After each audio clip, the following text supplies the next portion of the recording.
WorkTrain e-learning account. Today I'm going to show you how to access your, just going to screen share so that you can access your account. So the first thing we're going to show is that there are two ways of logging in to your e-learning account. You can use the link that will your email to the account page in Engine.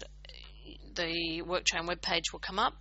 When you get to the web page, you can go into e-learning and you click into your e-learning account.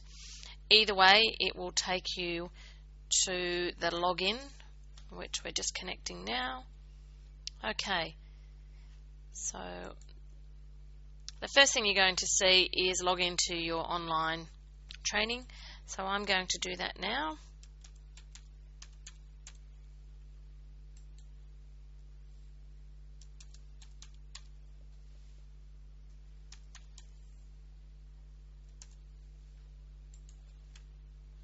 Okay, so after you have, and all of your login and details are in the email that has been sent to you.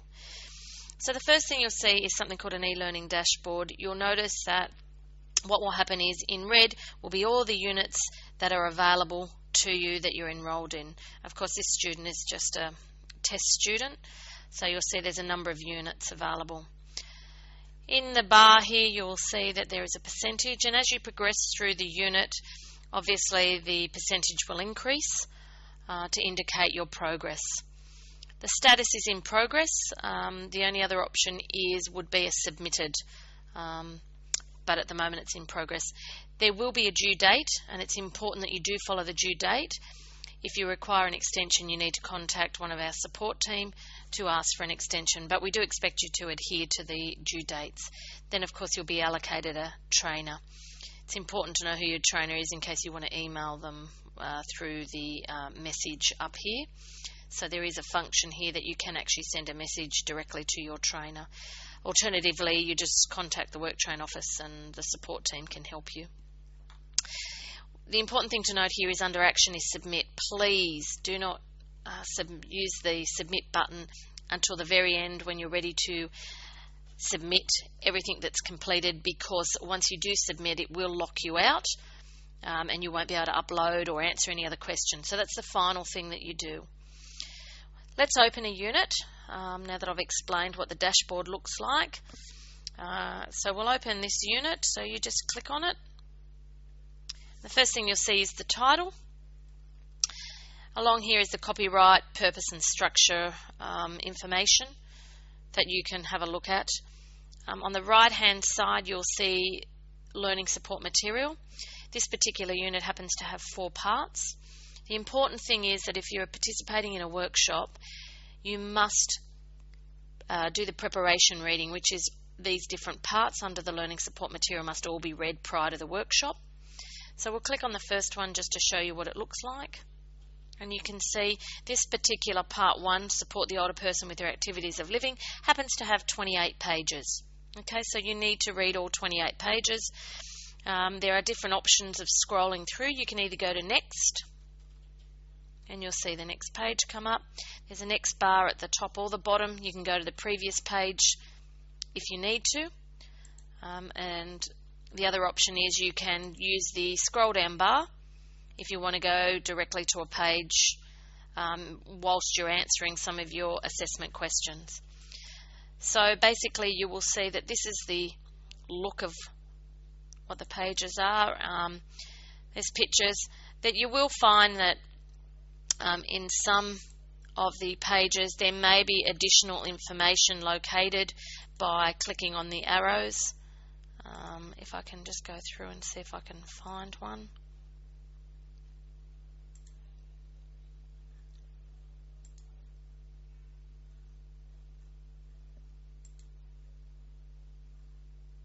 Okay, so you'll see something like this where there will be other tabs that you can click on just to give more information. Okay. So as I said, this particular unit has 4 different parts of learning support material. Please note that you can't print out the learning support material. It can only be read online, so you do need to have Wi-Fi or an internet connection to be able to access that learning support material. The next thing you'll see is under the Assessment tab is the Formative Assessments. The formative assessments are not compulsory in all units apart from the medication assistance skill set units. So there's two units, the healthy body systems and the medication unit. If you are doing the medication assistance skill set, the formative assessments are compulsory. In all other units, they are not compulsory. So the purpose of them is to enable you to do some preparation that goes along with your reading.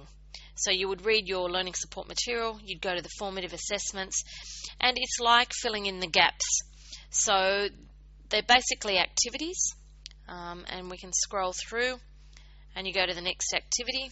You can also see, if you press on the arrow, that you can scroll down and it'll give you an indication this particular unit has 13 activities in their formative assessments. What you are required to do is, if there is some content in the activities that you're not sure of, they're the activities that I would pick to fill in the information so that you're actually learning from the formative assessments in conjunction with your pre-reading. So if you do submit the formative assessments because you choose to, then the trainer will make a comment in relation to them, so they are worthwhile doing. So the next thing we go to is the summative assessments, and you'll see there's summative assessment 1 and summative assessment 2. So we click on the summative assessment and they're called questions. These are compulsory. Again, you can see that if you go to the top bar, you'll see that this particular unit has 13 questions in summative assessment 1.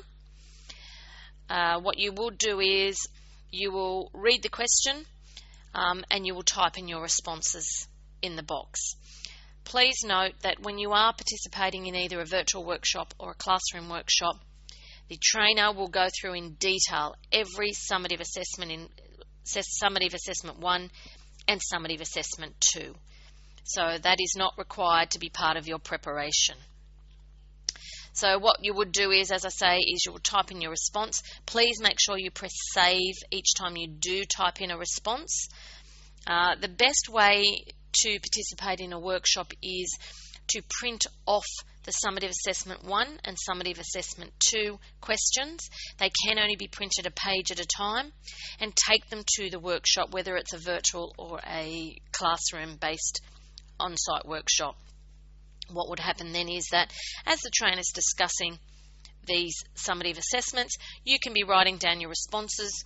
So when the workshop has finished, you can go back into your e-learning account and you can start to type in your responses. Please remember, save each time, and then we go to the next question and so forth. Okay. Then we go to summative assessment 2, and it's similar. Often it's consisted of a project, and it may have a series of questions, so you need to make sure that you answer each of those questions. Sometimes they're numbered. If they are numbered, I would suggest in your response that you number your responses as well. If they're not, you could, if you wanted, copy, okay, and then paste in. So if we, for example, this is a question, so you might copy that and paste the question back into the answer box and then start to type your answers underneath. That's just an option. In that way you can make sure that you are letting the trainer know that you've answered each of those questions. And if it happens to be not yet competent, rather than do everything again, the trainer can be very specific about a particular question that you may not have addressed with enough detail, for example. We do have an upload file button. It would be in an instance where you may have additional documentation that you may want to submit. And what you would do is you press upload a file. You would go to your computer wherever that document is saved, click on wherever it's saved, press open, okay, and then it will automatically upload to that particular question. Most of the time you probably won't want to upload a file, but the option is there if you have additional documents or information to provide additional detail, then that's a good option to use. Okay, the next part is under something called additional documents, and it's the WorkTrain observation report. For anyone that's done training with WorkTrain previously, you would note it used to be called the essential skills. You will note that we have a user guide to actually complete the WorkTrain observation report, and I would encourage you to open that and save it and then print it out, and it will be an easy reference for you to follow. Alternatively, I'm going to go through that now, and you can have a look at the ways of actually uploading the WorkTrain observation report after you've completed it back into your e-learning account. So the first thing we do is double click on it, and we're going to open it. What we need to do is, as you can see, is it's called now a Performance Evidence Observation Report. The instructions are quite similar to the essential skills that we've done previously. And the first thing we're going to do is we're going to save the page as. So what you would do is find somewhere, and I have set up in my desktop a folder called WorkTrain Observation Reports. It's easy for me to locate then any of the observation reports I'm going to save to my computer. So what I do is I will double click on that, and I'm going to save that document in there. Okay. The easiest thing then is we're going to locate that.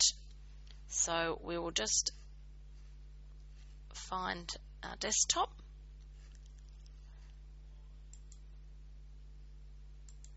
Okay, and we'll open the WorkTrain observation report.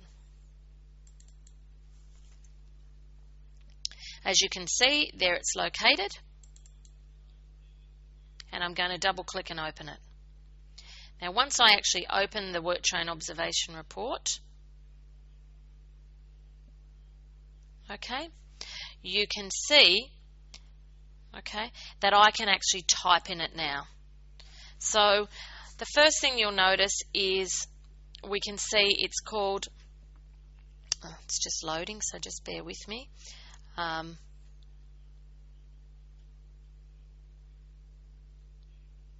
just bear with me. You'll see the middle column, which is the most important part, is you, the learner, must record a specific example. Oh, here we go. So I'll just go down. So the first part is, the essential skills. Okay, in the bold you'll see that we've provided you with the essential skill, and we've given you a workplace example. In the middle column you'll see you, the learner, must record a specific workplace example of what you are demonstrating.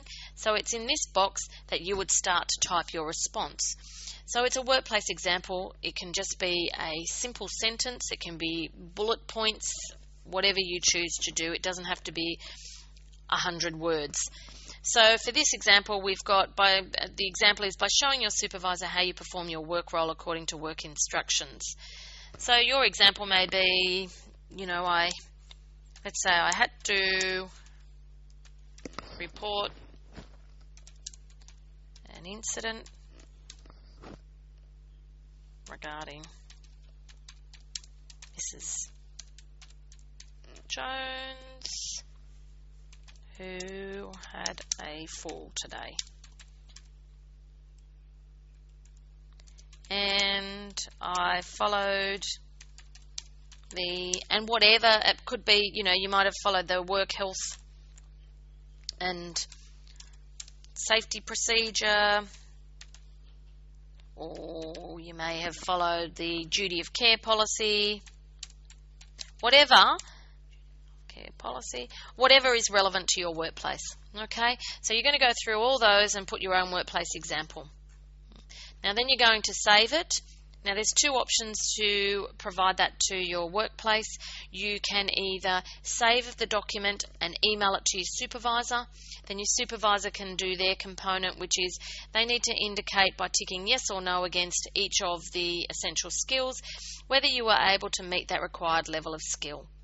Okay, and then they can go through and tick them all, and then at the bottom They need to put your name, they need to print their name, they can have a digital signature and date, and then they can email it back to you, and you can upload it into your WorkTrain e-learning account. The second option is you can print it out yourself. You can handwrite your examples, have your supervisor handwrite and tick the boxes and fill in the bottom of the sheet, and then the workplace supervisor or yourself can scan it back into the computer, ready to upload into your e-learning account. So there's two options. Once we've saved the document, we will just now go back to how we are going to upload it into your account. So we go back to the WorkTrain observation report. Okay, you've done that component, you've completed your section, the supervisor's completed their section, and now we're ready to save it. So we go to the supplementary information, we open the